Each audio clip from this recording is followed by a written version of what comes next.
हाय everyone's. आज हम पढ़ने वाले हैं ट्रिग्नोमेट्री रेशियो। ये ट्रिग्नोमेट्री का एक टॉपिक है कि रेशियो कैसे फाइंड आउट करते हैं हम। तो अगर मान लीजिए एक राइट ट्रायंगल हो आपका और इसको हम अगर ए बोलते हैं, this is B and this is C, और ये आपका परपेंडिकुलर 90 डिग्री का एंगल बनाएगा। तो जो हमारी आइडेंटिटी होती है कि साइन ए, मान लेते हैं हम एंगल ए को लेकर चल रहे हैं, साइन ए हो गया, कॉस ए हो गया और टेन ए हो गया, सेक के हो गया, कॉसेक के हो गया और कॉट हो गया।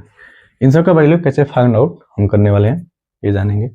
तो सबसे पहले हम बात करते हैं क्या साइन थीटा का, फिर कॉस थीटा का, फिर टेन थीटा का।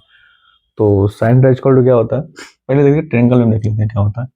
ये क्या है आपका परपेंडिकुलर है बी सी, इसको बोलेंगे P, this is perpendicular and this is the hypotenuse and this is the base. Base में से याद रखने का, पहले होता है साइन, फिर होता है कॉस, फिर टेन।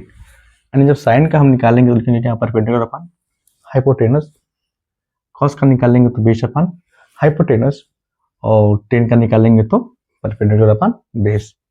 तो अगर साइन का को लिखना क्या होगा परपेंडिकुलर अपन हाइपोटेनस, तो लिखेंगे हम परपेंडिकुलर अपन हाइपोटेनस, या फिर ये हो जाएगा आपका B C and this is A C. Same ऐसे कॉस का निकाल लेंगे, बेस अपन हाइपोटेनस, बेस क्या है आपका ए बी है, और हाइपोटेनस क्या आपका है सेम हो जाएगा ए सी। टेन का निकालना हो कैसे निकालेंगे हम perpendicular upon base, perpendicular upon base क्या आपका बी सी परपेंडिकुलर है और बेस आपका ए बी है। ऐसे ही सेक का निकाल सकते हैं आप कॉस का।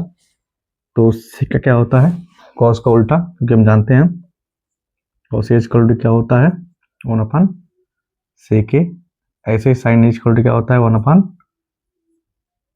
कोसेक ए, और टेन को क्या लिखते हैं हम tan A equal to 1 upon cot A. Same इसका अपोजिट और यहाँ पे है तो क्या हो जाएगा हाइपोटेनस अपन बेस, मीन्स इसको लिख सकते हैं हाइपोटेनस की वैल्यू क्या है आपका ए सी है और बेस का ए बी है। साइन कर लीजिए उल्टा, हाइपोटेनस अपन परपेंडिकुलर, टेन का क्या हो जाएगा आपका बेस अपन परपेंडिकुलर। तो ऐसे क्या कर सकते हैं आप आसानी से आइडेंटिटी को फाइंड आउट कर सकते हैं, ठीक है। और हम क्वेश्चन सॉल्व करेंगे इस पे कि अगर आपका टेन ए इक्वल टू दिया हो, दिस इज द 4 अपन 3, और ये जो बोला साइन ए और कॉस ए फाइंड आउट करना हो तो कैसे करेंगे। सबसे पहले हम ट्रायंगल बनाएंगे, राइट ट्रायंगल, एंड मान लेंगे ए है और ये बी है और ये सी है and this is the right angles. और जो आपकी वैल्यू क्या होता है दिया है टेन एज इक्वल टू क्या होता है तो देख सकते हैं परपेंडिकुलर अपन बेस होता है, तो यहाँ पे लिख सकते हैं पी अपान बी। यानी ये जो वैल्यू दिया है परपेंडिकुलर का है और ये जो वैल्यू आपका बेस का है। तो परपेंडिकुलर कितना आपका है 4, तो this is the 4 and base 3, तो ये आपका 3 हो जाएगा। हमको क्या निकलना है साइन ए, तो साइन ए इक्वल टू हम जानते हैं होता है पी अपान एच, मतलब परपेंडिकुलर अपान हाइपोटेनस, तो परपेंडिकुलर अपान हाइपोटेनस हो जाएगा।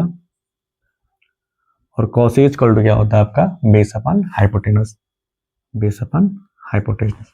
हमारे पास क्या है परपेंडिकुलर दिया है और क्या है बेस, बस हमको क्या है बट हमको हाइपोटेनस नहीं दिया है, तो उसको हम फाइंड आउट करेंगे। और ये कैसे करेंगे तो हमने पढ़ा है क्या पाइथागोरस थ्योरम, उससे फाइंड आउट कर लेंगे। तो यूज करेंगे यहाँ पे पाइथागोरस थ्योरम, ठीक है। क्या होता है इसका स्क्वायर हो जाएगा आपका एन इसका स्क्वायर, तो ए बी का स्क्वायर प्लस बी सी का स्क्वायर इक्वल टू हो जाएगा आपका ए सी का स्क्वायर। ए बी की वैल्यू कितना है 3, तो 3 का स्क्वायर लिख देंगे, प्लस बी सी की वैल्यू कितना है 4, तो 4 का स्क्वायर कर देंगे, इक्वल टू ए सी हमको फाइंड आउट करना है, तो ए सी स्क्वायर को ऐसे ही रख देंगे। 3 कितना होता है, 3 इंटू 3 हो जाएगा 9 एंड 4 इंटू 4 16 इक्वल टू ए सी, दोनों को ऐड करेंगे 25 आएगा। ए सी का स्क्वायर इक्वल टू 25 आ गया, तो स्क्वायर को जब हटाते हैं हम तो इसको हम रूट में लिख देते हैं, ये हो जाएगा √25, और हम जानते हैं कि जो 25 ये 5 का स्क्वायर है, तो इसको लिख देंगे 5 का स्क्वायर, और स्क्वायर से रूट कट जाएगा, तो ए सी इक्वल टू आपका आ जाएगा 5, एंड जो हाइपोटेनस आपका आ गया 5। ठीक, अब ये वैल्यू क्या करेंगे, इसमें हम पुट कर देंगे। परपेंडिकुलर कितना आपका है 4 हो गया, हाइपोटेनस कितना है 5, एंड साइन ए की वैल्यू कितना आ गया, इसी तरह एंगल ए लेके हम चल रहे हैं 4/5। ऐसे हम cos ए का निकाल लेंगे, तो क्या होता है बेस, बेस का मतलब हो गया 3 एंड हाइपोटेनस का मतलब हो गया 5, एंड cos ए की वैल्यू आ गया आपका 3/5। अगर ऐसे आपको निकालना हो क्या sec ए का, तो sec ए इक्वल टू होता है हाइपोटेनस अपन बेस होता है, यहाँ पे निकालते हैं हम लोग हाइपोटेनस अपन बेस, यानी इसका उल्टा हो जाएगा 5/3, और कोशिक का क्या हो जाएगा साइन ए का उल्टा, दैट्स मीन कि 4 हो जाएगा। ठीक है, ये आपका आंसर हो जाएगा।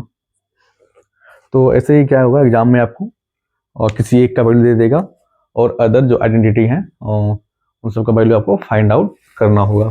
तो ऐसे ही क्या करेंगे हम इसमें पाइथागोरस थ्योरम लगाएंगे, किसी दो का दिया रहेगा, एक का फाइंड आउट करना होगा, तो इसी वैल्यू पुट करके हम फाइंड आउट कर लेंगे। Okay, thank you.